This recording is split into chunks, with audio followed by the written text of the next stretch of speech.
لس مناری چې درته ښکاري دا د چا کلی دی زړګي یادا د محمد رسول الله کلی دی زړګي یادا د محمد رسول الله کلی دی لس مناری چې درته ښکاري دا د چا کلی دی زړګي یادا د محمد رسول الله کلی دی زړګي یادا د محمد رسول الله کلی دی درود شروع کړه کته ګوره په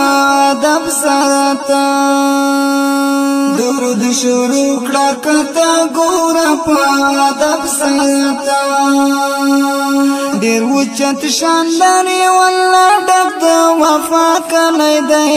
زړګي یادا د محمد رسول الله کلی دی زړګي یادا د محمد رسول الله کلی دی لس مناری چې درته ښکاري دا د چا کلی دی